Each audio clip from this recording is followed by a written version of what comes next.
I can't do nothing with you.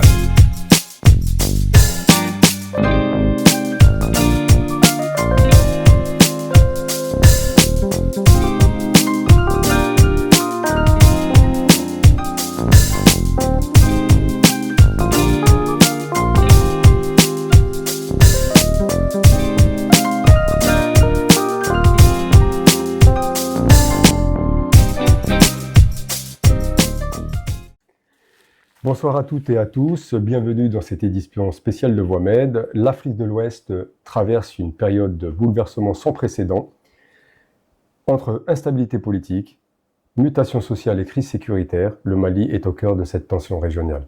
Ce soir, nous recevons un homme dont la parole porte au-delà des frontières. Ismaël Sako, président du Parti social-démocrate, PSDA, coordinateur de la coalition Sale Démocratie en France. Il est aussi l'une des voix critiques les plus écoutées de la diaspora malienne. Il a accepté de répondre à nos questions sans fil ni faux semblant. Ismaël Sako, bonsoir. Très content de vous recevoir ce soir sur le plateau de Voix Med. Merci de me recevoir. Je salue l'ensemble de nos téléspectateurs et je suis très heureux d'être avec vous pour répondre à un certain nombre de questions qui portent sur l'actualité politique en Afrique de l'Ouest et particulièrement qui touchent le Mali. Alors, monsieur Sako, la joie est partagée de vous recevoir sur ce plateau. Vous avez une étiquette aujourd'hui sur... vous êtes partout, au niveau politique, vous imprégnez justement de ce qui se passe au Mali. Alors, est-ce que vous pouvez nous en dire un peu plus? Qu'est-ce que le PSDA? Le PSDA, c'est le Parti social-démocrate africain, créé en mars 2013, on va dire à la veille des élections présidentielles de 2013. Nous avons connu un coup d'État en 2012, le Mali est resté en berne, les institutions étaient plongées, dissoutes, et 2013, à la suite d'une transition courte, il était question de retour à l'ordre constitutionnel normal. À partir de ce moment, nous décidons, un certain nombre de cadres, de sillonner l'intérieur du Mali et de discuter avec une partie de la population malienne qui ont bien voulu nous recevoir pour échanger avec elle sur le projet politique que nous avions. Et sur la base d'un certain nombre de faits, d'acceptation, nous avons tenté et nous avons finalement validé d'avoir comme objet, on va dire vision, un parti qui est articulé autour de la social-démocratie, qui cadre avec nos valeurs sociétales, traditionnelles, mais aussi ouvert avec le monde de l'entrepreneuriat. Alors, qui cadre, mais qu'est-ce que les grandes lignes, est-ce que vous pouvez nous en dire un peu plus sur ces grandes lignes justement de ce parti? Les grandes lignes, c'est par exemple être en phase avec le monde rural, être en phase avec les paysans et ne pas être une formation politique élitiste et mettre au cœur de notre projet de société la valeur travail et la valeur société. Pour nous, l'éducation, la formation reste une clé de voûte qui permet effectivement à chaque citoyen d'accéder à l'information et d'être autonome à la fois dans sa prise en charge, mais à la fois qui comprend les lois et les textes de ce pays et qui peut être un acteur fondamental dans la construction de l'édifice national. Donc c'est autour de ces valeurs, à la fois éducation, travail, justice et solidarité, parce que nous sommes un peuple qui, de façon légendaire, a la valeur solidaire et solidarité dans nos gènes. Alors, depuis toutes ces années, vous êtes toujours en train de construire au niveau de ce PSDA. Est-ce que vous avez trouvé justement un terreau favorable à cette politique? Est-ce que vous avez trouvé des citoyens qui sont à l'écoute et qui voudraient justement aller dans ce sens? Est-ce que c'est un nombre important? Et est-ce que justement cette communauté malienne, ce pays comprend l'intérêt qui a justement évolué dans ce sens? Je vais dire d'abord, je vais saluer l'ensemble de ces militants et de ces populations qui ont bien voulu nous recevoir de 2013 à 2021. Nous avons sillonné une bonne partie du territoire national malien à l'intérieur, de Caille en allant jusqu'à la région de Mopti, où nous avions des représentants jusqu'à Kidal, en passant par Gao et Tombouctou. Le dernier congrès 2019 que nous avions organisé dans la région de Caille atteste de la participation de tous ces délégués. Il faut aussi reconnaître que sur le plan politique, est-ce que nous avons une base d'évasion? Oui, lors de la dernière, je veux dire que le baromètre reste l'élection législative de 2020, qui a été la goutte d'eau qui a débordé le vase et qui finalement a conduit vers le coup d'État que nous avons connu, que nous déplorons. Mais à la suite de cette élection, la dernière élection législative, dans la région de Caille, nous sommes arrivés en deuxième position face à l'alliance du parti au pouvoir avec le parti qui est arrivé en deuxième et troisième position au niveau national. Nous sommes positionnés en deuxième aux élections législatives dans la région de Caille. Dans la région, au niveau de Bamako, qui est quand même la capitale, qui est la partie la plus compliquée, au niveau de la commune 4, nous arrivons aussi deuxième au niveau de la commune 4, et qui est une commune difficilement prenable. Donc, malheureusement, nous n'avions pas de députés. Il faut quand même reconnaître que l'élection politique, encore chez nous, dans notre pays, la denrée argent, achat de conscience, les finances jouent un rôle très important. Nous ne sommes pas un parti constitué de hauts cadres au sein de l'administration. Nous sommes un parti avec beaucoup de paysans, d'ouvriers. Bien entendu, nous avons des médecins, nous avons des ingénieurs parmi nous, à tous les niveaux. Mais le socle du parti, la force du parti, c'est sa cheville ouvrière, c'est le monde rural. C'est aussi ceux qui n'ont pas aussi un certain niveau d'études et d'instruction, qui sont entre Bamako et dans les villes et les communes et certes de l'intérieur du Mali. Oui, nous avons des bastions électoraux. Toujours est-il que quand on en vient à une rupture constitutionnelle avec 2 coups d'État et que les militaires qui se sont emparés du pouvoir ont eu d'abord comme première mission, c'est de diaboliser, décrédibiliser l'homme politique. On va y arriver. Hein. On va y arriver. Ce décryptage, vous allez certainement nous le faire à travers cette émission. Je voudrais quand même, avant d'aller comme ça en amont sur ces questions, je voudrais d'abord voir aussi votre deuxième position par rapport à la coalition Sahel Démocratie. Qu'est-ce que c'est exactement? Merci. Juste avant d'aborder la question de la coalition Sahel Démocratie, pour terminer sur la formation politique PSDA, nous avons quand même réussi à avoir un certain nombre d'alliances, à être dans des plateformes politiques, parce que la force aussi de l'action politique, c'est la capacité que vous avez d'être dans des coalitions au niveau national avec d'autres formations politiques, parce que c'est ensemble, unis, qu'on arrive à dégager, on va dire, une vision claire et nette, et c'est avec cet ensemble qu'on peut aussi conquérir le pouvoir. Nous avons eu des alliances assez fortes, donc nous sommes une formation politique connue et respectée de par, on va dire, notre probité morale et notre intégrité morale, et de par le fait que, quoi que soit le sujet qui va être sur la place publique, nous avons une opinion, nous la donnons dans le respect de la loi. Alors, c'est vrai que vous êtes tout à fait transparent, et on a beau voir. Alors, vous parliez d'argent et l'aspect financier qui ont justement évincé pas mal de personnes qui auraient dû être logiquement plus transparents. Vous, aujourd'hui, vous faites figure d'un homme politique où vous incarnez justement cette transparence et vous faites confiance justement à ce. Alors, on peut parler de petit peuple, mais en politique, il n'y a jamais de petit peuple. C'est justement cette essence même qui fait la force des partis politiques. Vous discutez avec tout le monde, vous êtes ouvert à toute proposition émanant justement de ceux qui vous font confiance. Et je crois que c'est ça qui séduit au niveau politique, c'est ça? Oui, il y a on va dire, la personnalité. Il y a le charisme que le leader peut dégager, il y a la capacité d'écoute. Donc, on veut dire, nous sommes aussi, de façon transversale, nous avons une ouverture d'esprit vis-à-vis de ceux qui ont une formation académique ou pas, mais qui ont quand même une connaissance de leur territoire, de terroir, et qui sont connus et respectés chez eux, avec lesquels nous travaillons. Maintenant, les questions de transparence, il faut être modeste.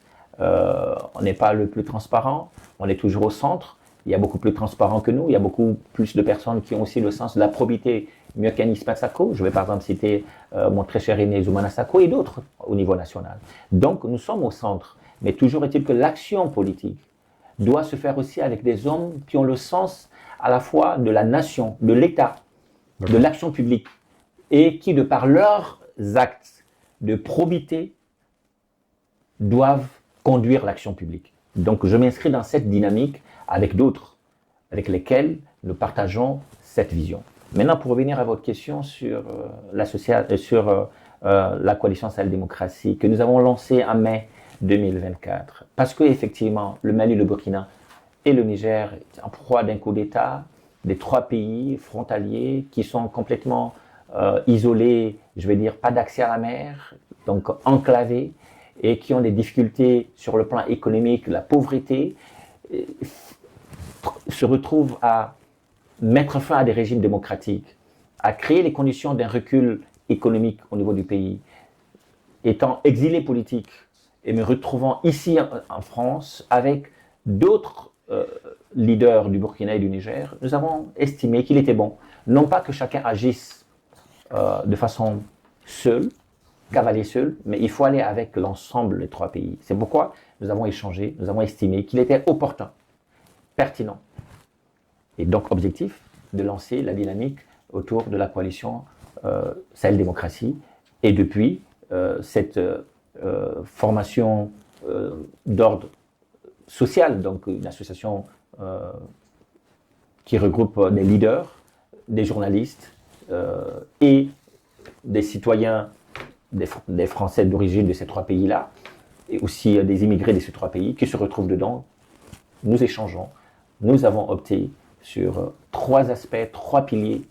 Le premier pilier, c'est le plaidoyer, donc la diplomatie, des marchés, pour changer le narratif, le discours que la plupart des institutions avaient l'habitude d'entendre, le seul et unique son de cloche, que le peuple de ces 3 pays sont autour de ces juntes, de ces dictateurs. Alors que la réalité est tout autre, mais les gens sont bâillonnés. Il fallait donc déconstruire ce discours auprès, on va dire, des organisations internationales. Et ensuite, il fallait aussi occuper le volet médiatique sur les plateaux, échanger, discuter, convaincre, mais aussi informer. Troisième élément, c'est aussi le côté de la diaspora. Faire des actions en sa faveur, la rencontrer, discuter avec elle, pour qu'elle comprenne qu'elle est certes à l'étranger, elle a accès aux médias nationaux à partir des foyers, parce qu'ils sont connectés à partir des foyers. Ils ont Facebook et WhatsApp connectés au pays, mais la junte, nos juntes, avec l'appui de la ministre Wagner, y compris certains pays du BRICS, je vais parler de la Russie, ont réussi à mettre en place un système de communication qui est une propagande mensongère pour détourner l'attention de nos populations et les manipuler. Notre travail n'est donc pas facile en si peu de temps. Comment déconstruire tout ce mensonge? Et fort heureusement que les actions de ces juntes au pouvoir ont donné raison à nos positions. Et d'où la crédibilité de la coalition Sahel-Démocratie. Alors, beaucoup de conférences de presse que vous organisez justement pour informer la diaspora malienne, mais aussi c'est un message qui traverse les frontières, qui vont à l'intérieur du pays. Oui, à partir d'ici, nous avons nos relais locaux, nos relais nationaux. Nous ne sommes pas donc déracinés, au contraire. Nous travaillons d'abord un pied ici avec nos diasporas et entre nous-mêmes exilés et autres qui croient à notre discours, à notre approche, qui comprennent que nous avons comme eux le souci du pays, et parce que nous sommes de ces pays ressortissants et que nous n'avons pas d'autres pays en dehors de ces pays où nous étions obligés de quitter pour, assurer notre sécurité, 2, pour continuer le combat. Parce qu'on aurait pu quitter et puis oublier, tourner la page. Mais non, malgré les critiques, les calomnies, les difficultés que nous rencontrons au quotidien, le regard méchant, les invectives, à tort pour la plupart, il fallait avoir la tête froide sur les épaules, le dos large, accepter qu'on casse le sucre dessus, mais avoir un objectif, rester debout, marcher et avancer. C'est si difficile que ça? Très, très difficile d'être exilé, d'être ballotté entre différents pays et pour des questions sécuritaires, choisir la France, non pas parce que c'est un pays qu'on aime forcément, parce qu'on veut y rester, mais choisir ce pays qu'est la France parce que c'est le seul de tout ce que nous avons sillonné, en tout cas que j'ai sillonné, qui me donne et qui nous donne la possibilité, un, sécurité, deux, la liberté d'expression, d'organiser des conférences de presse, des points de presse, de faire des meetings, des sittings, de rencontrer une diaspora assez importante, bien que ce n'est pas facile, c'est ce pays qui nous offre cette possibilité. J'ai fait presque 2 ans en Afrique, dans les pays africains, y compris au Maghreb. Mais cet aspect d'action vis-à-vis de la diaspora, médiatique, n'était pas évidente. C'était pas réuni. Toutes les conditions n'étaient pas réunies pour pouvoir faire ce genre de travail. Possibilité. Donc quand on se retrouve ici, on ne vient pas pour dormir. On vient pour mener une action. On n'a pas quitté notre pays ou nos pays parce que nous sommes ici pour les beaux yeux de ce pays. Nous sommes ici pour faire un travail. Au quotidien, nous réfléchissons, nous analysons, nous écrivons, nous échangeons avec ceux qui sont à même de nous entendre et qui comprennent que nous sommes comme eux patriotes. Il n'y a pas d'apatride. On n'est pas venu vendre notre pays. Et les discours et les échanges que nous avons avec les quelques organisations internationales et diplomates que nous rencontrons, il est clair que le logiciel a changé. Nous sommes une autre génération. Nous avons été formés ici et formés dans nos pays. Nous avons servi dans nos pays. Et l'intérêt supérieur de nos populations et de notre pays passe avant tout. Les dynamiques ont changé. Le paradigme aussi doit changer. Et ce discours, ça se tient avec aussi une génération qui est la nôtre, qui se trouve aux affaires, qui comprennent ce discours. Il ne s'agit pas non pas de se compromettre. Il n'est pas question de compromission, mais il est question de stratégie. Mais justement, M. Sako, vous faites quand même un travail phénoménal. Alors, vous êtes en France, vous le dites, mais beaucoup sont venus, hein, beaucoup de vos compatriotes sont venus, beaucoup d'hommes politiques sont venus, mais se sont laissés aller justement, et n'ont pas continué ce combat. Pourquoi vous avez décidé du jour au lendemain, vous avez laissé beaucoup, vous avez laissé de la famille, des amis, vous avez laissé toute votre vie au Mali, et pourquoi vous venez ici et vous continuez ce combat de façon acharnée, vous lâchez pas, vous êtes partout, on voit partout, vous passez un temps fou à faire ce genre de travail. Alors, on voit bien que ça porte ses fruits, mais pourquoi d'un seul coup avoir décidé de dire voilà, ok, on met tout ça en suspens et on continue ce combat ici en exil dans un pays qui n'est pas le vôtre, alors qui n'est pas le vôtre d'un point de vue culturel évidemment, hein, parce que je sais que vous êtes intégré, vous avez fait vos études en France, vous êtes quelqu'un de parfaitement social, donc vous laissez votre culture, vous venez ici et votre combat se fait d'ici jusqu'à là. Comment on arrive à faire ça? D'abord, je vais saluer le courage et la bravoure de ceux qui m'ont précédé ici, d'autres acteurs politiques, qui mènent ce même combat que moi, mais autrement. Nous échangeons, nous avons des liens, et quand eux-mêmes ne peuvent pas être au devant, ils ont des leaders et des militants avec lesquels nous travaillons. Donc nous avons créé une sorte de passerelle qui nous permet de nous retrouver et d'aborder le combat ensemble, de façon quand même intelligente. Quand vous dites passerelle, de l'extérieur vers l'intérieur, c'est ça? Nous avons des leaders qui se retrouvent dans d'autres pays, au Sénégal, en Côte d'Ivoire, certains sont au Nigeria, et d'autres sont au Bénin. Donc nous sommes en France. Donc c'est tout un réseau, c'est pas spécialement des gens qui sont sur place, ou ça peut être une diaspora qui se trouve un petit peu partout. Oui, nous avons ces leaders avec lesquels nous échangeons, et ils ont aussi leurs représentants ici en Europe, en France, avec lesquels nous discutons, nous faisons des réunions et nous agissons ensemble. Et quand c'est possible, nous faisons des actions unitaires. Et quand c'est pas possible, nous envoyons des représentations pour que nous puissions parler d'une voix collégiale, d'une voix commune. C'est ça aussi le combat politique. Maintenant, ce pays, nous l'avons en partage en termes de culture aussi. Nous parlons la langue commune, nous avons étudié en français, notre administration parle cette langue-là. Donc, ici, quand on se retrouve, on ne se sent pas complètement dépaysé. C'est vrai que le combat n'est pas facile, sur le plan psychologique, il n'est pas évident de croiser souvent le regard des gens avec lesquels vous avez cheminé ensemble et qui ont pris une autre direction et finalement qui se retrouvent en adversité avec vous. Il n'est pas évident non plus de croiser des compatriotes qui ne comprennent pas que notre pays ou nos pays traversent des soucis d'abord d'absence de liberté, d'absence de l'état de droit, d'absence de démocratie et d'absence même de développement et qu'il est sur le point même, voire même de disparaître sur le plan institutionnel. Alors, parce que certains vivent ici, ils ont une bonne situation, d'ici ils font des transferts, ils aident la famille et ceux qui sont là-bas sont dans des difficultés, mais ici ils ne vivent pas forcément les mêmes difficultés que ceux qui sont sur place. Nous avions l'avantage d'avoir été et pendant qu'on était au cœur d'un pouvoir politique au sommet de l'État, avec les chefs d'État, nous étions tous les mois à l'intérieur du Mali. On n'était pas des gens qui disaient nous sommes citadins en ville, dans nos bureaux. On était tout le temps à l'intérieur pour écouter la voix des Maliens qui n'ont pas voix au chapitre. Et quand tu as été d'une famille qui vit dans un village, qui vient de l'intérieur du Mali, entre la frontière Mali, Mauritanie, Mali, Sénégal, aux confins à l'intérieur, et tu as baigné dans cette culture, et que tu te retrouves en ville pour tes études et y travailler, et que tu n'as pas coupé le cordon ombilical, tu es sensible à toutes les difficultés que la population rencontre. Donc quand on est ici, on ne coupe pas le cordon ombilical. On reste enraciné, on reste en contact avec. Donc le combat que nous menons, c'est non pas pour nous, comme certains le pensent, on peut vivre ici à l'aise, mais nous menons le combat pour retourner, pour contribuer à reconstruire ce pays. Parce que ceux qui sont là-bas ont placé leur confiance en nous, parlent avec nous, et ils nous disent aussi que nous faisons partie de leur espoir, de l'avenir, et que nous n'avons pas le droit de les abandonner parce qu'ils vivent un marasme tant économique que politique. Alors, M. Sako, si vous deviez dresser un tableau aujourd'hui, un tableau sincère, sur la situation actuelle du Mali, alors qu'elle soit politique, économique ou sociale, quel regard vous pouvez porter dessus? Vous savez, il y a 15 ans en arrière, on a connu le printemps arabe.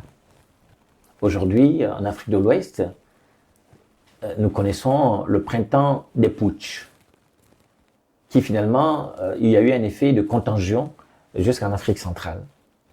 Et ceux qui ont malheureusement décidé de tordre le cou à nos constitutions et à piétiner la constitution, à la violer et à mettre en berne les institutions de la République pour s'accaparer d'un pouvoir, sachant que c'est un crime imprescriptible.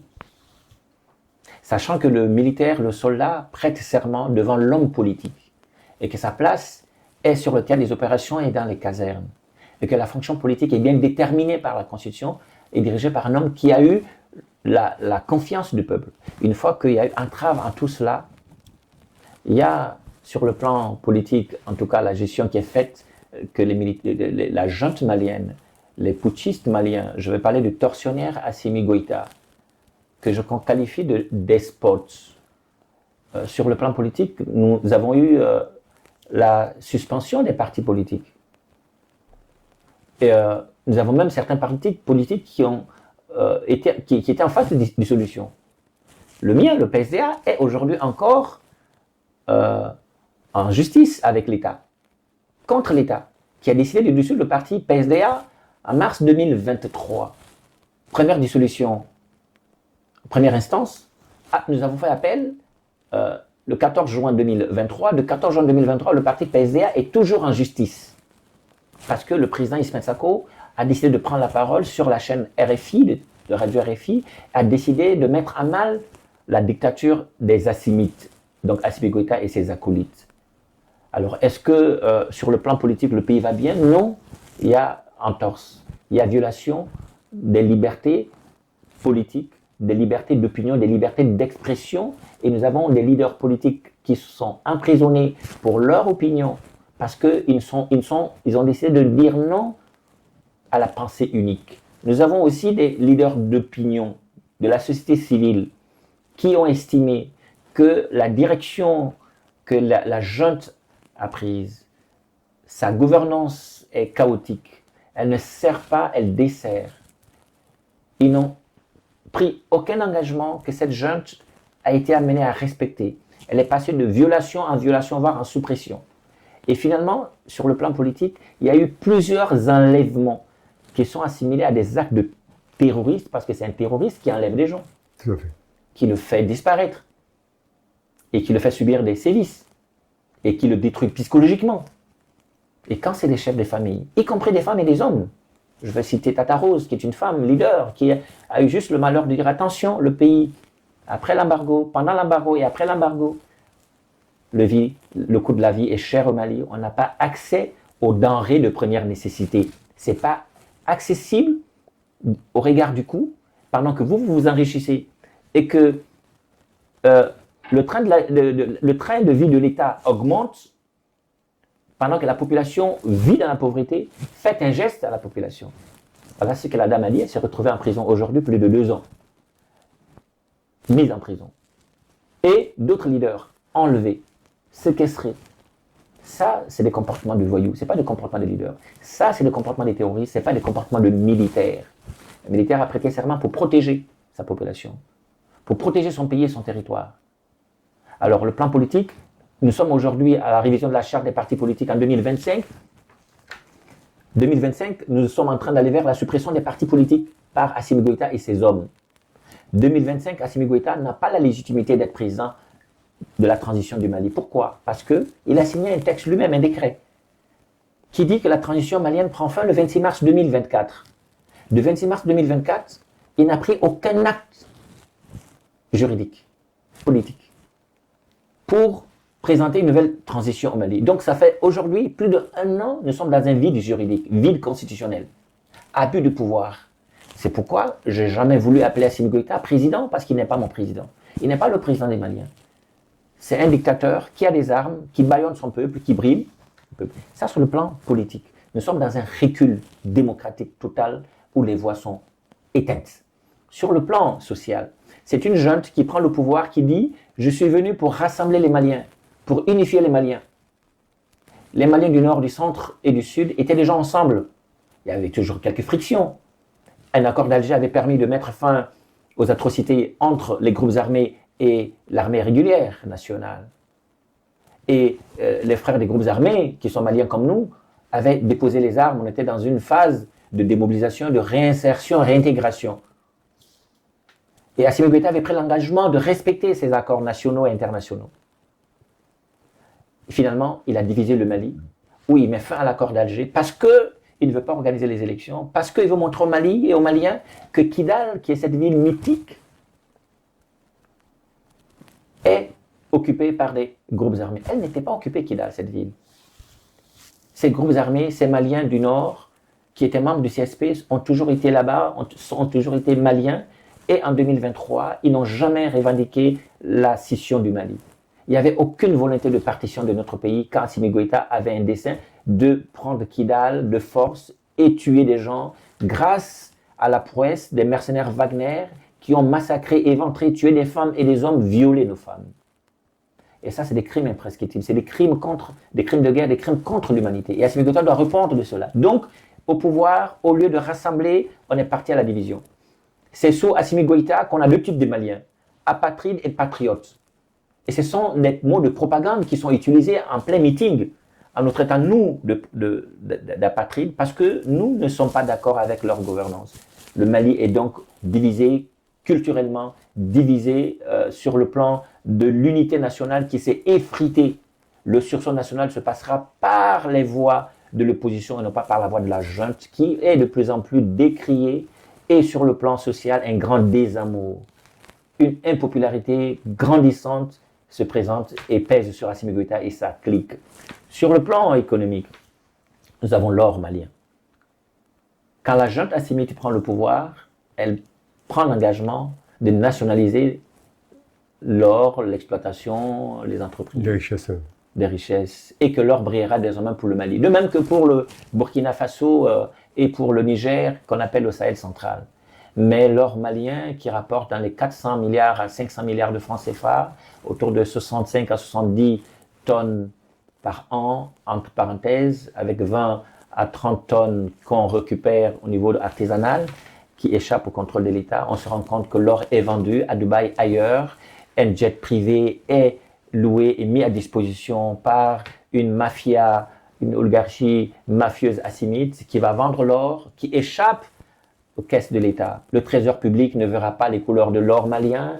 Le malien ne vivra plus malheureusement des dividendes de son or, de ses richesses, du sous-sol, de même que la vente de lithium. Et nous passons sur le coton, qui rapporte aussi dans les 200-300 milliards de francs CFA, avec à peu près 65 000 tonnes. Malheureusement, le coton ne fera pas vivre son paysan. Et les routes qui, à l'époque, jadis, sous le président ATT, paix à son âme, le président Alpha Omar Konaré et le président paix à son âme, Ibrahim Boubacar Keïta, qui avaient construit des routes, qui avaient quand même fait des chantiers grâce aux dividendes de l'or et grâce aux dividendes du coton. Aucune route n'est construite. Le Mali est délabré, le Malien tire le diable par la queue, l'électricité est portée disparue, les Maliens vivent dans le noir, ils font 14 heures, 19 heures, 20 heures sans électricité. Aucune entreprise d'État, aucune entreprise privée ne peut survivre à cela.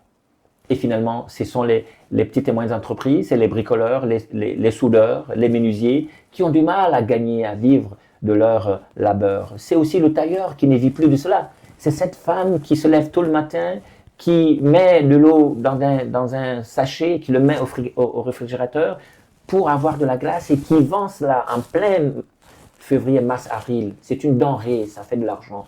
Aujourd'hui, elles ne vivent plus de cela. Les entreprises sont fermées, les entrepreneurs se sont évadés, se sont externalisés entre la Côte d'Ivoire, le Sénégal, le Bénin et dans d'autres pays. Les investisseurs se sont évaporés. Le Mali vit les moments les plus difficiles sur le plan économique. Et pendant que le discours souverainiste disait que nous ne voulons plus de soutien de soupapes de l'Occident, des pays de l'OTAN, qu'on a tout chassé, c'est finalement le couteau sous la gorge que Assimi Goïta envoie son ministre de l'économie et des finances à Washington rencontrer le FMI pour supplier pour que le FMI vienne en aide. Quelle honte, tout ça pour ça. Donc économiquement, le Mali est à terre et crie à tout complot et demande de l'aide partout. Et quand les gens ne veulent pas aider, parce que le marché financier n'a plus confiance en son système. Un système politique instable, les marchés financiers n'ont pas confiance. Et quand le marché financier n'a pas confiance, il ne prête pas, il prête à des prêts assez élevés. Et le gouvernement assimite passe son temps à endetter des nouvelles générations. Jusque quand nous allons rembourser ces dettes? Alors, quand on revient au plan sécuritaire, allez-y. Juste pour comprendre, donc la junte militaire, finalement,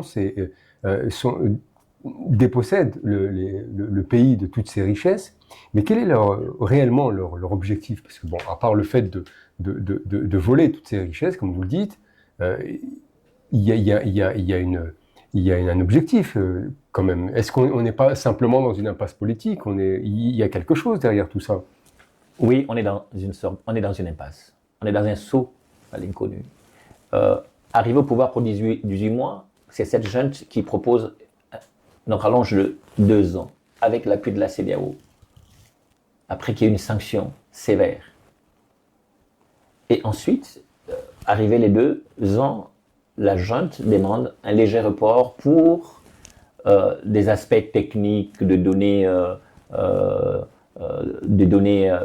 on va dire, d'état civil, pour accéder à la banque des données, pour organiser les élections, les cartes électeurs et tout ça. On se rend compte finalement que l'entreprise qui a été indexée, invectivée, traitée de complot pour, on va dire, saisir les données biométriques des Maliens, c'est cette même entreprise qui continue aujourd'hui à faire le passeport AES, dont les passeports maliens. Donc, pourquoi avoir fait ce léger report? Et de cette date de ce léger report, on est arrivé jusqu'au 26 mars 2024, date létale, date finale de fin de la transition de Assimi Goïta. À la date d'aujourd'hui, dès que tu demandes à Assimi Goïta d'organiser les élections et que tu fais une émission, tu invites quelqu'un comme moi, ou je fais un post pour demander les élections et que tu partages rien qu'un post d'Ismaël Sako au Mali, mais tu es interpellé. Les journalistes ne peuvent plus publier mes articles, comme d'autres ne peuvent plus publier dans certains articles, certains journaux maliens. Et tout cela passe sous silence, parce que la communauté internationale a été éjectée. Elle dit, à vous vos problèmes. C'est vrai que le 14 janvier 2022, les Maliens sortaient massivement pour soutenir les autorités de la transition, parce qu'il y a une sanction de la CEDEAO, pour manifester contre la sanction de la CEDEAO et non pas pour soutenir la junte d'un soutien indéfectible. Et ça a été transformé de façon populiste, comme si les Maliens leur ont donné carte blanche. Alors que les Maliens étaient sortis pour dire que cette sanction, elle est trop sévère, nous allons continuer à vivre dans la pauvreté, pensez à nous. Et fort malheureusement, la junte qui n'a pas de projet, qui n'a pas de programme, n'arrive pas à sortir de sa léthargie, s'embourbe de jour en jour. Sa promesse sécuritaire est devenue une insécurité métastasée. Donc elle a promis de sécuriser le Mali, elle a promis de lutter contre le terrorisme. Mais on s'est rendu compte que Assimi Goïta lui-même a fait l'objet d'une attaque à Kati, dans sa ville, dans sa garnison. La garnison la plus forte du Mali n'avait jamais été attaquée de l'indépendance à nos jours, si ce n'est en 2022 que Kati a été attaquée. Du jamais vu. Et Assimi Goïta, incapable d'assurer la sécurité des Maliens, a finalement vu son chef de cabinet en mission dans la région de Nara tué et calciné. Paix à son âme. Incapable d'apporter la sécurité au niveau national, c'est Bamako qui a été attaqué en 2024.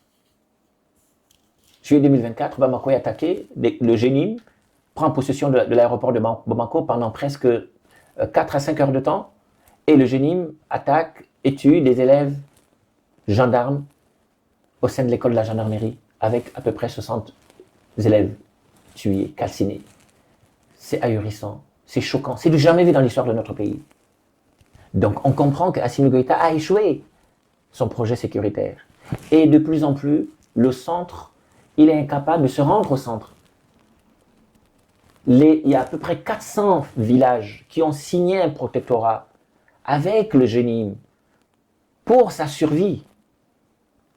Parce que l'armée n'arrive plus à les sécuriser.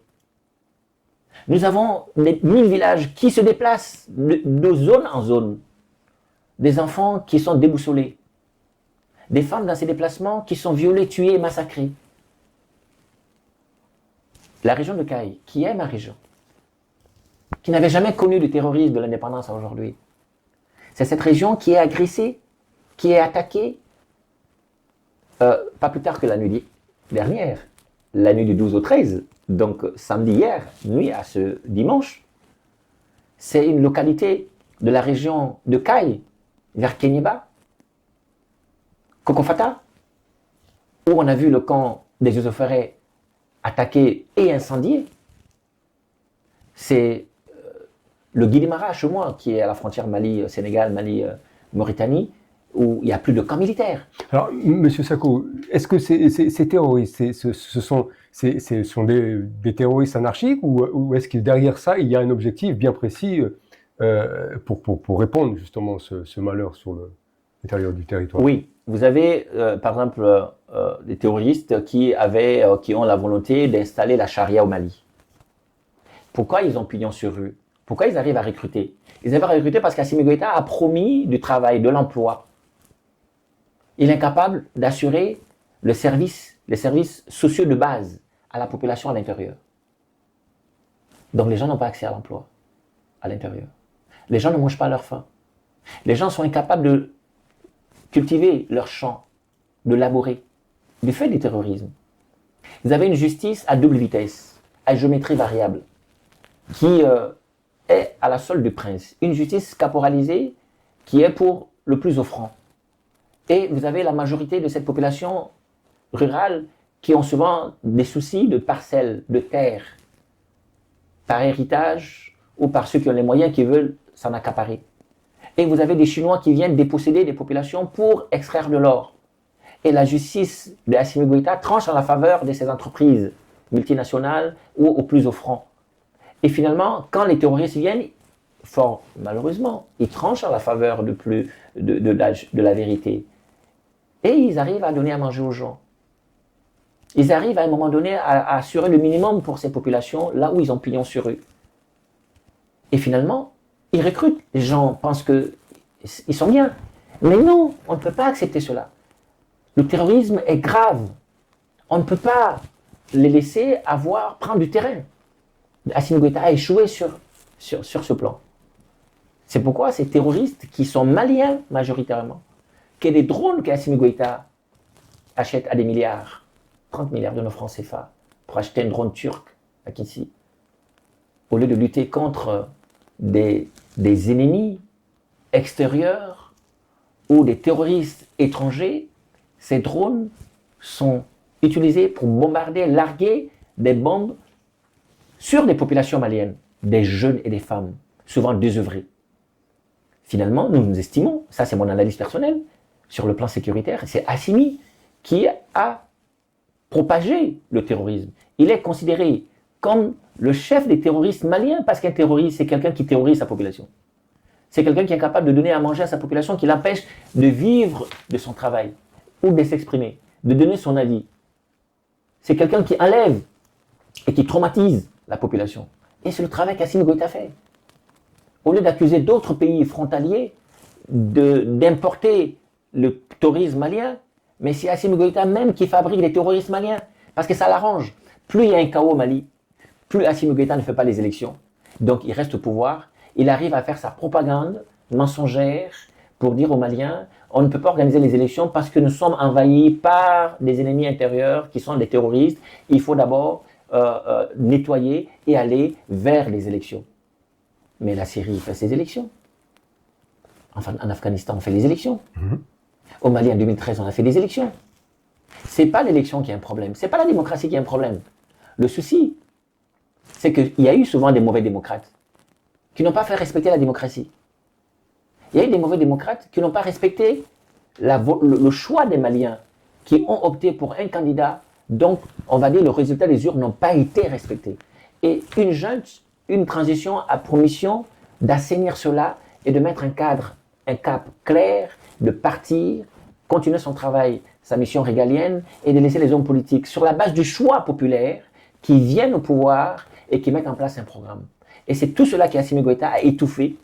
Et comme il n'y a pas de stabilité, tous les investisseurs sont partis, le Mali est dans un chaos et la population est obligée de se vendre ou de se mettre à disposition des terroristes. Et c'est qui est grave.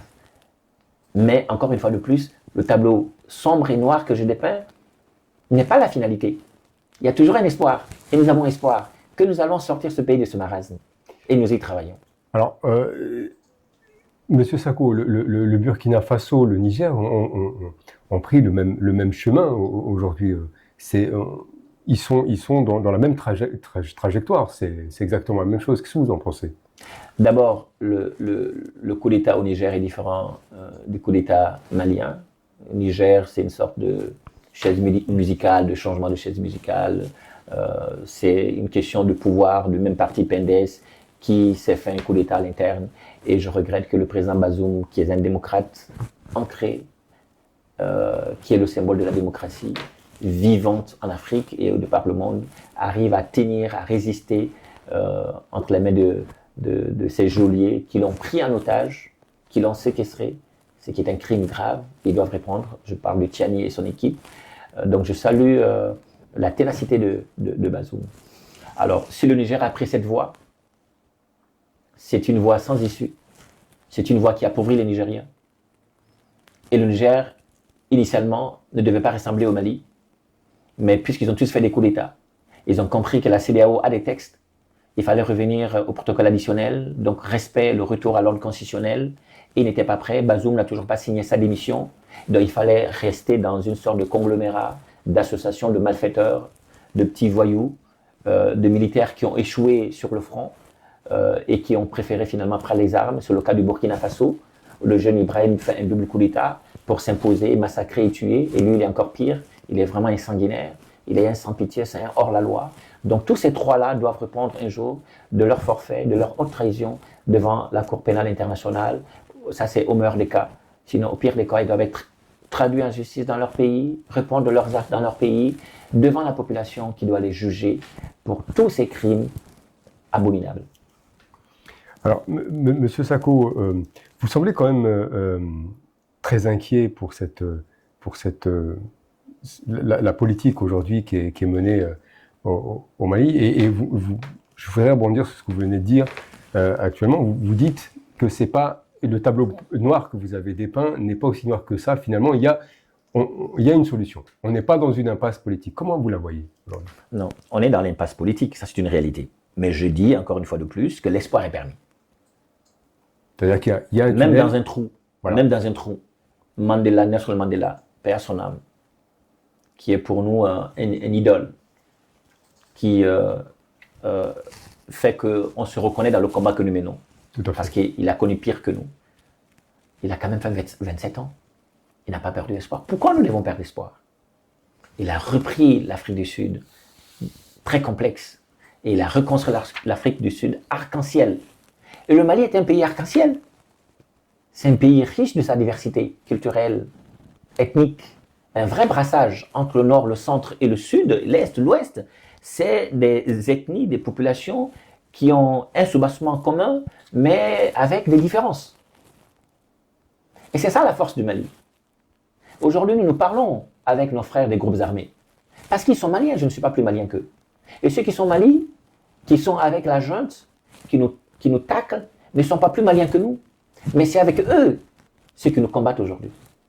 Et avec ceux qui sont des groupes armés, qui sont au nord, qui sont maltraités, et ceux qui sont exilés, qui ont pris des armes, y compris nous qui sommes exilés, dont l'arme que nous utilisons, c'est le verbe et la plume, c'est ensemble que nous allons faire le Mali de demain.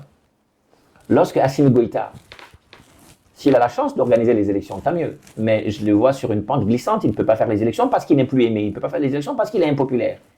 Il ne peut pas faire les élections parce que ses compagnons d'armes ne le font plus confiance, parce qu'il a violé tout engagement qu'il a pris, y compris avec son compagnon d'armes, y compris avec tous ses partenaires. Et compliqué pour lui parce qu'il s'est fait des ennemis partout, et avec la Mauritanie, et avec le Sénégal, et avec la Côte d'Ivoire. Aujourd'hui, c'est avec l'Algérie. Et à l'intérieur, il n'a plus d'amis. Assimi Goïta, le despote, le sanguinaire, est isolé. Ce tableau qu'on décrit, nous estimons que le travail que nous faisons d'éveil de conscience et de changement de paradigme et de narratif auprès de la communauté internationale, que nous rencontrons par moment, je dis par moment, avec nos propres mots, que nous réussirons lorsqu'il y aura une nouvelle transition civile au Mali, après le départ d'Assimi Goïta. Nous travaillerons à mettre en place des vrais leviers et des institutions solides, une nouvelle architecture institutionnelle pour aller vers des élections crédibles et transparentes, à l'issue desquelles élections le Mali choisira et les Maliens choisiront leurs candidats, tant pour l'élection présidentielle que les élections législatives, aussi bien que les élections communales. C'est ça l'espoir. Nous devons tenir bon, nous devons accepter qu'on casse le sucre sur nos dos, nous devons accepter qu'on nous bouscule, y compris dans les rues de Paris et ailleurs, qu'on nous raille. Mais nous ne devons pas perdre de vue la trajectoire et l'objectif. Alors, Monsieur Sako, vous êtes très actif dans la diaspora et de plus en plus présent dans le débat national, politiquement, jusqu'à où vous êtes prêt à aller. Et beaucoup vous voient aujourd'hui et pensent que vous incarnez justement l'opposition raisonnée. Je respecte l'avis de ceux qui pensent cela. Je choisis le mot, je l'adopte. Opposition raisonnée, opposition constructive. Nous sommes dans un débat d'idées, d'arguments contre arguments. Le temps nous a donné raison sur ceux qui ont envahi notre pays par les armes et qui refusent désormais parce qu'ils ont goûté au miel. Et je prends une anecdote, vous voyez, l'âne est habitué au foin et au sel. Le cheval, ça peut être le miel, ça peut être le foin, ça peut être du sel gemme qu'on lui donne. Mais quand tu présentes du miel à l'âne qui ne connaît pas, il ne le prend pas au début. Mais quand il prend goût au miel, il ne veut plus autre chose que le miel. Donc nous avons des Assimites qui désormais ont goûté au pouvoir, aux délices du pouvoir, et qui décident pour eux ou le chaos. Moi ou le chaos. Soit c'est eux, ou ce sera le chaos. Comme il sait qu'il va tout perdre, pour ne pas lâcher le pouvoir, le Mali, il veut le détruire, lui avec le Mali. Mais il n'est pas le Mali. Le Mali est différent d'Assimi Goïta. Et nous ferons en sorte qu'on saura faire le distinguo, le mettre à l'écart et reprendre le Mali et le reconstruire. Alors, on est actif, pas seul, on est actif dans un ensemble. Je suis actif avec d'autres. Je tire aussi mon essence, mon énergie avec les gens que je rencontre, une phrase que je retiens, un mot d'encouragement que je retiens. Souvent un mot très blessant qui, au lieu de te détruire, tu dis parce que ce mot est blessant, alors il faut montrer le contraire de ce qu'il pense. Et ça, c'est l'esprit Budo, c'est l'esprit combatif, c'est l'esprit sportif, c'est aussi la foi que nous gardons, qui fait que ce qui nous arrive de par notre religion est déjà écrit, mais nous devons continuer à nous battre pour que le destin ne nous échappe pas, et que nous contribuions à construire ce destin qui est écrit avec d'autres, et que la destinée finale est connue, le futur président du Mali est connu. Nous ne sommes que ceux qui doivent travailler comme chélie ouvrière, nous sommes des ouvriers, nous sommes des militants au service des Maliens. Alors, Monsieur Sako, j'ai une question beaucoup plus personnelle. Si demain, vous étiez appelé à participer à un gouvernement d'union ou de transition, sur quoi refuseriez-vous catégoriquement d'être transigeant? La compromission de mon pays. Tout ce qui est une compromission pour mon pays, qui fait que je ne pourrais pas me regarder droit dans la glace et que je ne pourrais pas voir mes enfants parce que je me serais contredit vis-à-vis de ce que je leur ai enseigné. Ça, je pense que je ne ferai pas ce deal. Ce sont des valeurs traditionnelles qui m'ont été inculquées par la famille de mon père et dans lesquelles j'ai été baigné, bercé, parce que nous sommes une famille traditionniste qui vit dans un village et qui a encore des valeurs et des principes. Et quand on s'engage, on va jusqu'au bout de ce que nous avons commencé. Merci Monsieur Sako. On se retrouve dans une deuxième partie de cette émission. Alors, chers téléspectateurs, dans un instant, nous poursuivrons cet entretien en abordant un dossier brûlant, la tension diplomatique grandissante entre le Mali et l'Algérie. Restez avec nous, à tout de suite.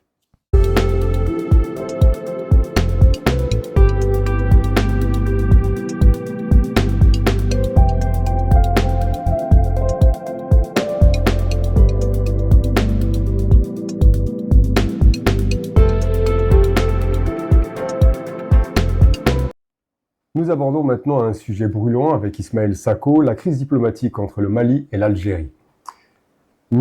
Entre accusations de violation de souveraineté, tensions frontalières et ruptures diplomatiques, les relations entre ces deux pays voisins se sont considérablement détériorées ces derniers mois. Monsieur Ismaël Sako, nous allons aborder donc un sujet avec des enjeux de tension et au niveau de la diplomatie régionale. Le 31 mars 2025, un drone malien a été abattu par l'armée algérienne près de la frontière. Alors, on ne sait pas trop si c'est, vous allez nous en dire plus, si c'est à l'intérieur des terres maliennes ou au niveau des terres algériennes, parce que c'est assez compliqué apparemment au niveau de cette localité. Le gouvernement malien a qualifié cette action d'hostile et a rappelé son ambassadeur. Alors, dans un premier temps, comment interprétez-vous cet incident et la réaction des autorités maliennes? D'abord, je voudrais dire tout mon regret de constater, on va dire, l'escalade verbale entre les deux pays, les deux nations, et dire que nous en venons à une situation critique, parce que l'Algérie et le Mali, c'est quand même deux grands voisins qui ont une histoire, une culture ancestrale, on va dire, très ancrée. C'est aussi l'histoire entre Bouteflika, l'ancien président algérien, et Gao, la région de Gao, le Mali.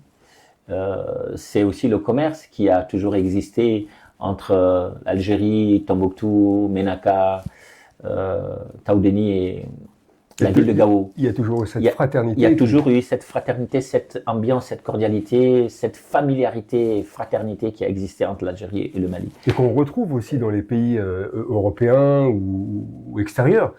C'est transfrontalier, c'est pas uniquement... Tout à fait, mais au regard de cette crise-là, on se rappelle de l'histoire entre le Mali et l'Algérie, le Mali indépendant, l'Algérie occupée, où le président, paix à son âme, Modibo Keïta, notre premier président, oui, a quand même pris position pour l'Algérie. Tout à fait. S'est battu pour l'Algérie.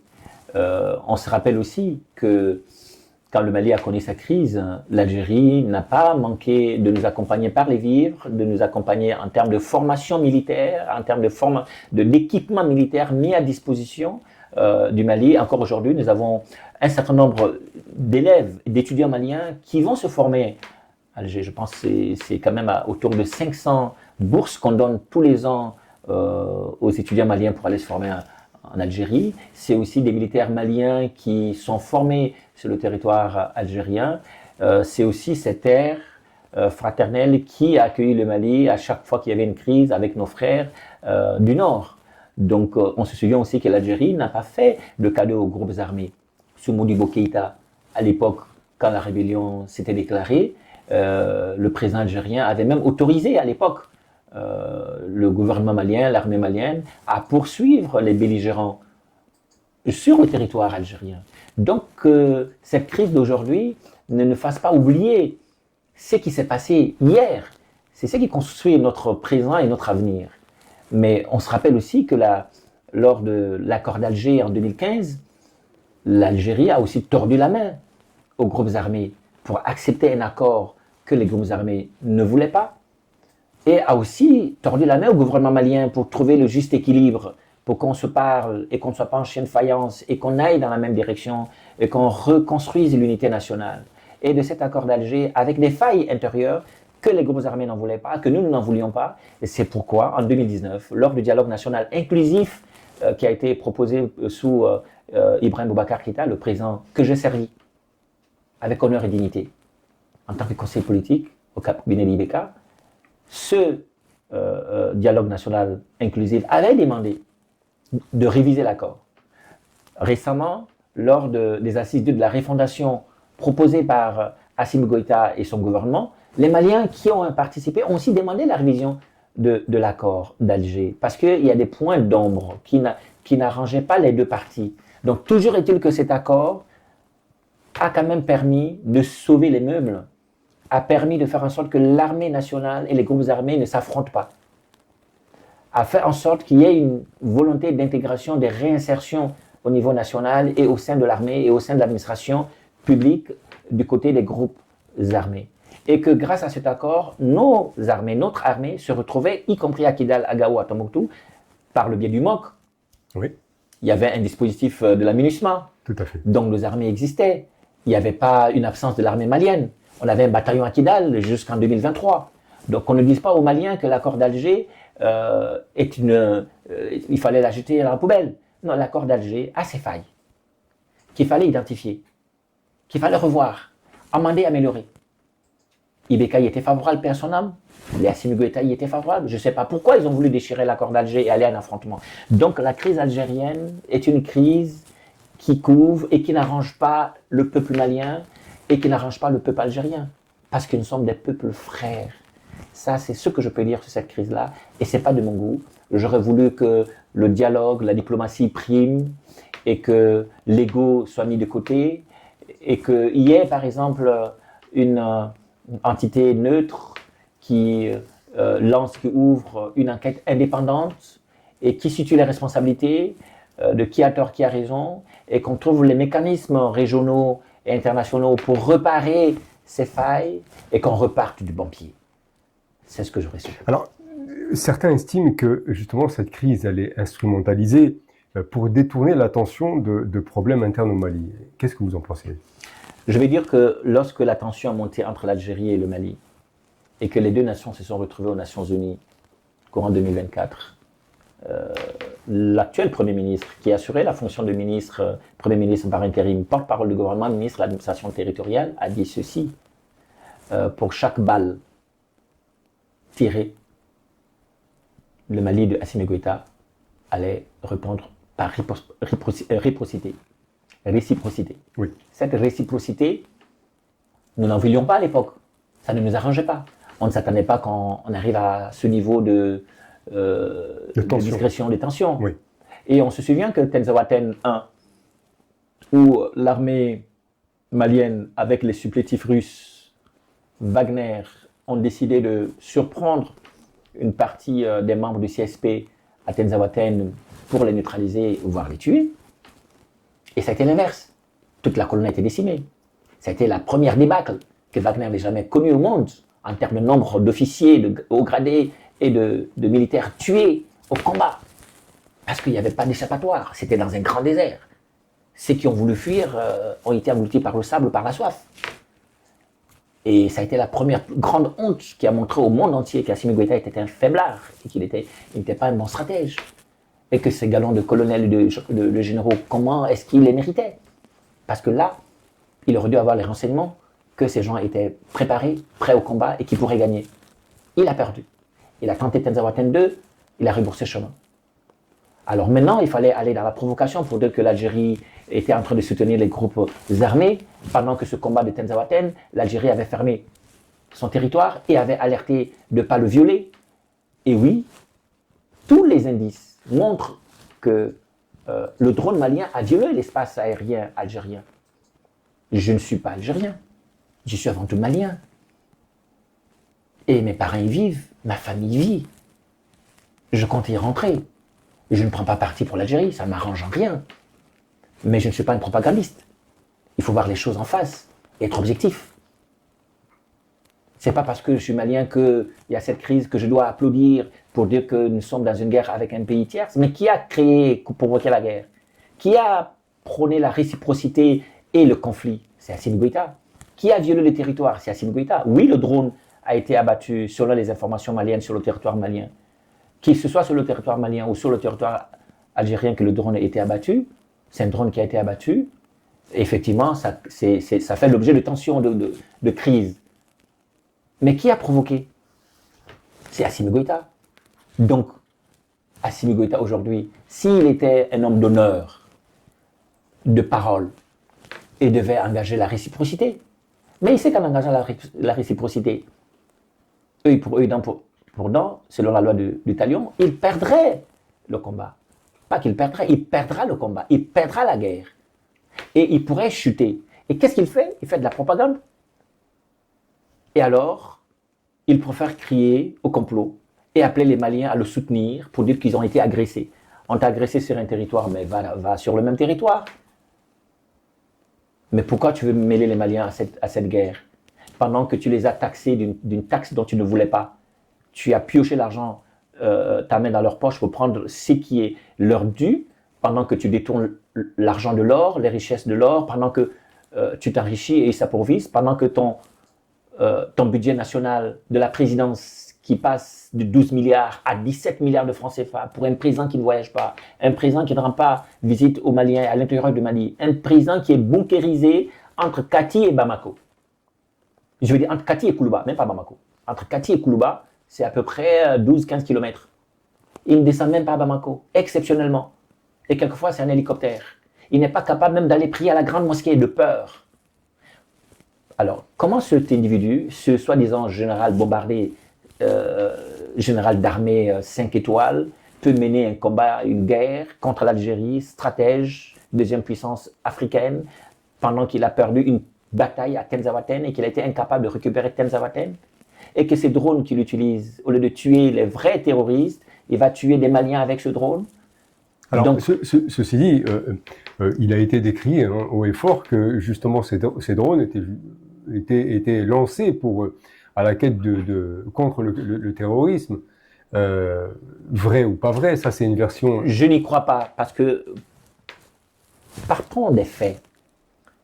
Lorsque le drone a été abattu, le FLA, le Front de libération de l'Azawad, anciennement CSP, des groupes armés du Mali, du Nord, ont revendiqué avoir abattu un drone malien. Quelque temps après, dans la même journée, l'Algérie revendique avoir abattu un drone malien à Tenzawatène. L'état-major du Mali réagit pour dire avoir perdu un drone écrasé, qui était en reconnaissance de territoire, et qui serait écrasé suite à une panne technique. Ils allaient ouvrir une enquête pour identifier la cause du crash, donc la panne technique. Et à la suite de soi-disant enquête, quelques 2-3 jours, ils reviennent pour nous dire, finalement, ils reconnaissent que c'est l'Algérie qui a abattu. Donc, ça veut dire que l'Algérie est restée cohérente. L'Algérie a effectivement reconnu l'avoir abattu, ne s'est pas trompée. Alors, entre la version de mon pays, des soi-disant officiels haut gradés, qui ont menti au peuple malien par leur première déclaration, leur deuxième déclaration, pour donner une troisième déclaration, laquelle est plus fiable? les officiels qui ont, dès le premier temps, dit sa part de vérité et qui sont restés constants. Et c'est l'Algérie qui est restée contente, qui a dit « j'ai abattu et j'assume ». Le Mali, vous n'avez pas abattu. C'est pas vous. Ça, c'est craché. Pas de technique. Oui, finalement, vous l'avez abattu. Pourquoi ce rétropédalage? Parce qu'ils ont eu le temps de réfléchir comment on peut utiliser cela pour faire de la propagande. Et puisque nous avons échoué sur le plan sécuritaire, s'ils disent qu'ils sont partis pour pouvoir neutraliser les terroristes dans la zone, mais il y a 3 jours, ces mêmes terroristes Iyad Agali et Amadou Koufa, qu'ils avaient annoncé il y a 1 an et demi avoir neutralisé Amadou Koufa, Amadou Koufa et Iyad étaient au centre du Mali. Ils ont apparu vivants au centre du Mali en pleine réunion. Pourtant, ils disent que si le drone A15C a été détruit, ils ont encore au moins une quinzaine de drones à leur possession. Et que, à la suite de la destruction du drone par l'Algérie, ils ont envoyé un autre drone qui a opéré dans la région de Tenzawaten et qui a tué des terroristes. Faux, n'a pas tué des terroristes. Ils ont tué des populations, dont des migrants, femmes et enfants, adultes, qu'ils ont massacrés. Ils n'ont tué aucun terroriste ce jour-là. Et si ce drone continue à opérer, pourquoi il y a 4 jours, pendant que Iyad Agali et Amadou Koufa étaient en réunion avec leur lieutenant, pourquoi ils n'ont pas pu avoir toutes les indications, tous les renseignements nécessaires pour aller les neutraliser?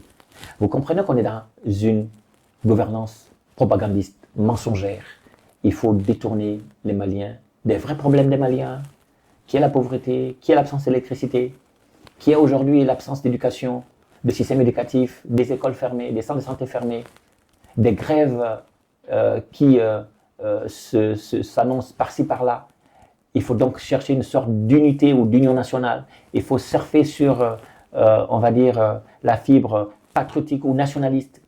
Mais ça reste quand même assez malsain, parce qu'il y a des réactions de part et d'autre. Il y a on voit par exemple les manifestations au Mali devant l'ambassade d'Algérie ou dans les rues de Paris en France, manifestations. Est-ce que ça c'est vrai? Est-ce que alors ça vous fait sourire parce que mais on voit qu'il y a des réactions sur les réseaux sociaux. Est-ce que ça c'est fait pour envenimer les choses ou c'est une réalité? C'est de la comédie. Vous savez, lorsque la CEDEAO décide de sanctionner le Mali et que la sanction est tombée, le 14 janvier, le gouvernement a lancé un appel à toute la population de sortir pour manifester contre. D'abord, ce n'était pas une sortie populaire, volontaire du peuple malien. Ça a été téléguidé par la junte. En Conseil des ministres, une décision a été prise. C'est rare que ça se passe comme ça. Mais les Maliens sont sortis massivement contre cette décision de la CEDEAO. Non pas pour soutenir la junte, mais contre la décision de la CEDEAO.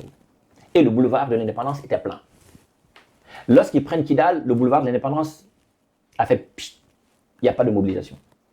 Et quand ils disent que l'Algérie a agressé le Mali, en omettant que c'est eux qui ont violé l'espace aérien, et que l'Algérie a riposté. Et dans la riposte, elle a été disproportionnée parce qu'elle a descendu le drone. Mais il fallait donner cette chiffre à Assimi Goïta. Il a mérité cette claque. Il se croyait l'homme le plus puissant de l'Afrique et de l'Afrique de l'Ouest. Il se vantait des mérites dont il n'avait pas. Et devant le fait accompli, il rétropédale. Donc pour dire que quand il dit au peuple malien, à la télévision nationale, de sortir, ce sont les activistes, vidéomanes, payés à la solde de la junte assimite, qui vont organiser la sortie pour remplir le CICB, qui est le Centre international de conférence de Bamako, avec une capacité que de 1000 places. Ils n'ont pas pris une salle, par exemple le Palais de la Culture, qui fait 2000 à 3000 places. Si les Maliens étaient avec la junte et que cette agression a vraiment touché les Maliens, ils auraient pu prendre le Palais de la Culture. Mieux, ils auraient pu prendre le Palais des Sports, qui fait 5000 à 6000 places. Et si réellement les Maliens sont en phase avec la décision, les déclarations du despote Assimi Goïta, ils auraient pu remplir le stade de 25 000 places, qui est le stade Omnisport, ou le stade 50 000 places de Yeri Madjo.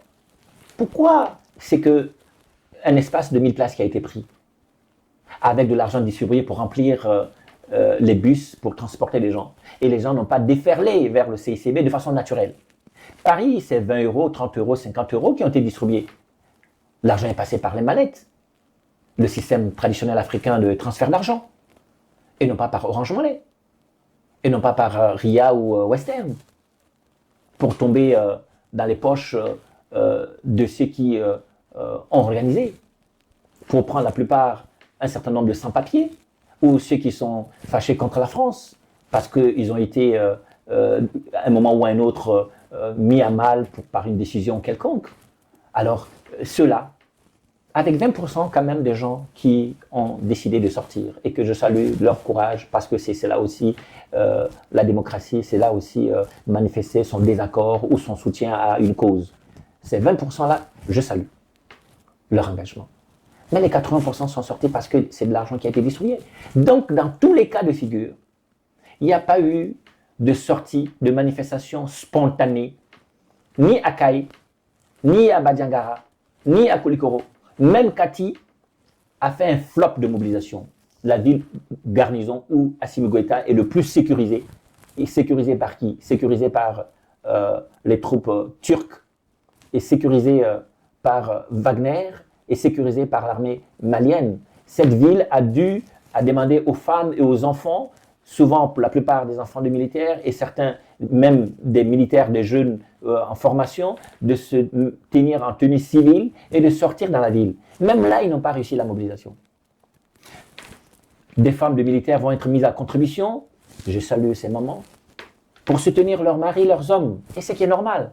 Mais faites le distinguo entre des soutiens propagandistes, souvent alimentaires, et des soutiens réels, populaires, qui croient à la cause du Mali et à la justesse que défend Assimi Goïta. Ça n'existe plus. Un vrai désamour, une impopularité criarde que vit Assimi Goïta, qui le met très mal à l'aise, l'une des raisons pour lesquelles il ne peut pas faire des élections. Alors, vous pensez, là, en tout cas d'après vos propos, vous pensez que le peuple malien aujourd'hui est capable de faire le distinguo entre ce qui est vrai, le vrai du faux, et a une capacité de discernement par rapport à cette problématique? Le distinguo s'est fait sur la base de quoi? Assimi Goïta dit « Le Mali ne sera plus jamais agressé. J'ai les capacités militaires. J'ai tout l'équipement qu'il faut. J'ai les hommes. J'ai les mercenaires que je paye à 7 milliards de francs CFA pour me défendre et pour se battre aussi pour vous. » Quand il dit mercenaire, il parle de Wagner? Wagner. Et il dit, si je suis agressé, j'agresserai. Et il dit à l'Algérie, vous m'agressez, je vous agresse. Je suis prêt au combat. Et tous les Maliens applaudissent. Via les soutiens activistes et vidéomans. Et une fois qu'on est face à la réalité du pouvoir, Assimi Goïta se débile. Il se ravise. Il recule. Les Maliens disent, on ne comprend pas. Et c'est à partir de là que les gens ont compris qu'ils dotent de faux. Ils nous vendent du vent. Et dans ces manifestations que vous avez vues circuler, et ici à Paris comme à l'intérieur du Mali, 70% de ces manifestations ont écrit quand même des messages discordants pour dire que nous demandons 5 années supplémentaires de plus pour Assimi Goïta pour qu'il soit le président de la République pendant 5 ans. Alors que l'objectif initial, c'était nous avons été agressés, on sortait pour soutenir les militaires. Au lieu de parler du soutien des militaires, on parle du soutien d'Assimi Goïta pour une rallonge de 5 ans. Vous voyez comment on manipule le peuple qui a compris, et c'est pourquoi de plus en plus leurs manifestations ça ne prend plus. Mais ils ont les moyens de corrompre l'esprit des faibles. Ils ont les moyens d'obliger les gens à sortir, parce que sa stratégie d'affamer le peuple malien, pour que affamé, qui jette des miettes et que les gens récupèrent, avait marché. Mais de plus en plus, c'est la dignité malienne qui est touchée. 5 ans de régime sans résultat, 5 ans de régime de provocation, 5 ans de régime de diplomatie à cascade, de diplomatie conflictuelle. Alors qu'une diplomatie, quand tu gagnes la guerre diplomatique, tu es sûr de gagner la guerre. Mais si tu perds diplomatiquement, tu n'es pas sûr de gagner. En plus que Assimi Goïta n'a pas d'alliés de la région. Ses alliés, c'est qui? Le Niger et le Burkina. Quand l'Algérie ferme ses frontières, son espace aérien, et que le Mali ferme son espace aérien, le Burkina et le Niger disent non, on n'accompagne pas. On ne ferme pas l'espace aérien. On ne rentre pas dans ce conflit à ce point-là. Demain, Assimi Goïta sait que s'il décide de lancer l'offensive terrestre, il sera seul. Il ne fera pas le poids. Ce sera une seule bouchée. Ils le feront d'une bouchée. Il ne veut pas perdre le pouvoir. Et donc, la déculottée de l'Algérie, la gifle de l'Algérie, et c'est là où je salue Tebboune, qui a mis Assimi Goïta au pilori, qui a montré que c'est un fanfaron, et qu'il n'a pas de jugeote, et que sa propagande marche ailleurs, mais pas chez lui. Ça, le peuple malien L'a compris. le comprend. Le comprend, clairement. Clairement. Et certains de ses soutiens sont en train de lui dire attention, ne va pas dans cette guerre. Des images existent, des vidéos existent, des écrits existent. Si tu vas davantage nous humilier. Tu ne pourras pas gagner face à l'Algérie. C'est pas moi, Ismaël Sako, qui le dit. C'est pas l'opposant Ismaël Sako qui le dit. Ça, c'est des écrits qui sont sur les réseaux sociaux. Faites la recherche, vous verrez. S'il te plaît, ne t'engage pas dans cette guerre.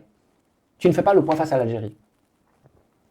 C'est comme si tu prends un boxeur ou sur le tatami, quelqu'un qui est deuxième, troisième dan, ceinture noire et qui continue à s'entraîner, et tu prends quelqu'un qui a une ceinture jaune ou ceinture orange, tu lui dis d'aller combattre. Mais ça ne se fait pas. Assimi Goïta, ces galons, il ne les a pas mérités. C'est pas un vrai. La preuve, il n'a jamais été sur le terrain des opérations. Depuis qu'il est, entre guillemets, président de la transition et chef de la junte putschiste, il est toujours gardé. Et quand il sort, il a une arme à côté, il a des hommes autour de lui, il a le visage serré, il croit menacer les gens. Mais nous, on rit de lui parce que, excusez-moi, sur ce plateau, je suis prêt à qu'on organise un octogone. Et je suis candidat face à Assimi Goïta seul, sans armes, sans escorte. L'invitation est lancée. Et c'est lancé, et je lance bien cette invitation, et je l'ai écrit déjà. Je renouvelle cette invitation dans un pays neutre, pas au Mali, pas dans les 3 pays de Sahel central, et je serai prêt à l'affronter, je vais dire physiquement, parce qu'intellectuellement et techniquement, il ne fait pas le poids. Alors, l'invitation est lancée, même en live, hein, il y a la possibilité de le faire. Maintenant, est-ce que...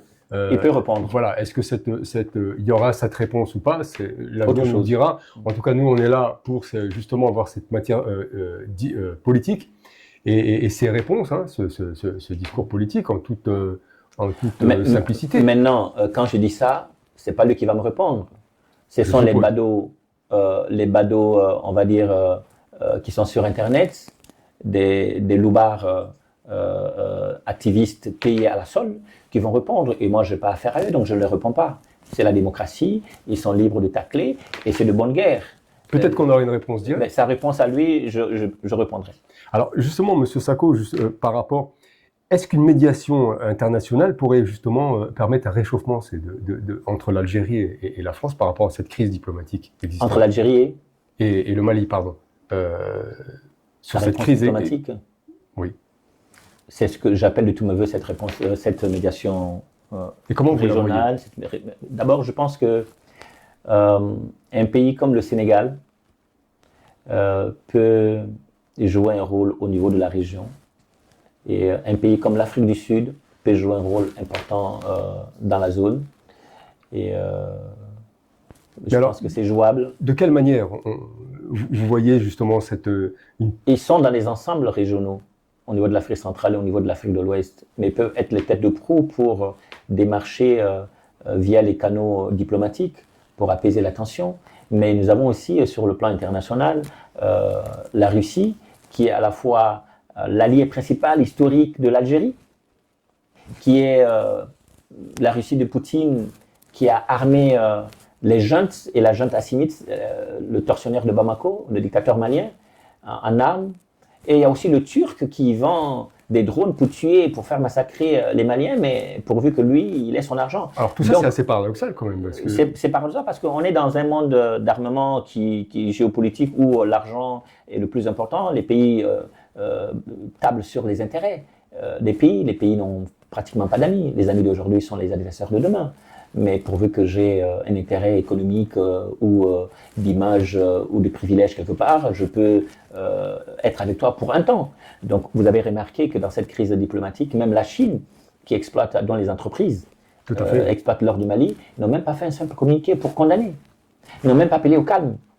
La Russie, qui est l'allié principal de ces putschistes, ni du Niger, du Burkina Faso et de l'Algérie, du Mali, la Russie n'a pas bouger. Mais est-ce qu'elle a beaucoup d'intérêt en tout cas, elle a une perte d'intérêt avec ces deux pays, de ne pas justement intervenir dans un cas de conflit comme ça? Ben non, au contraire. Je pense que c'est le moment où la Russie doit dire à ses deux alliés ou à ses soi-disant deux amis, si c'est encore des amis, attention, ça va plus loin.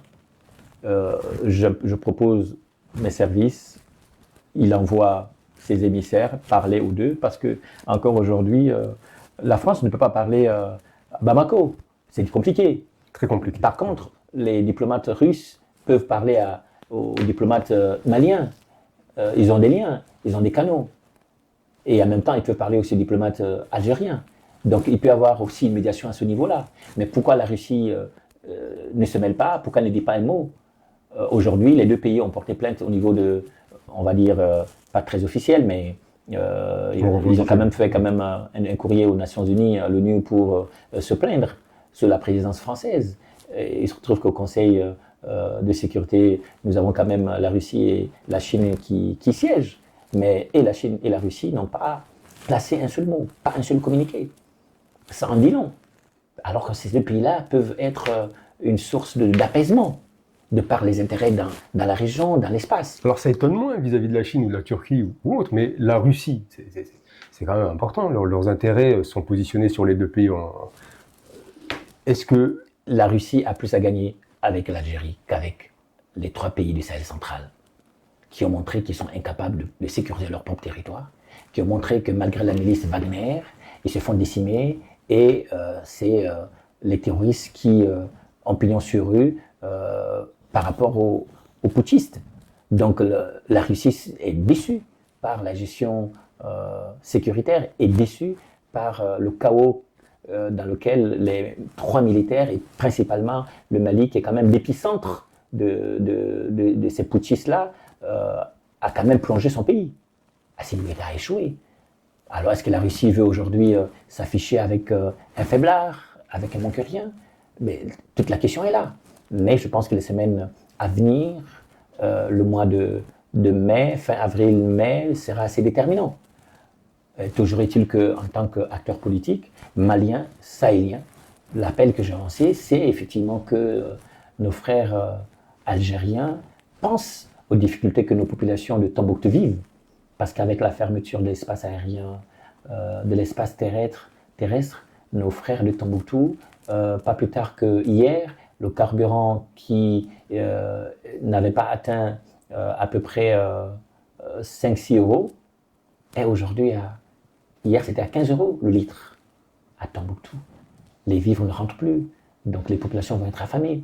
Il y a quand même le côté humanitaire, le cordon humanitaire, que l'Algérie avait l'habitude de servir quand le Mali traversait des moments difficiles.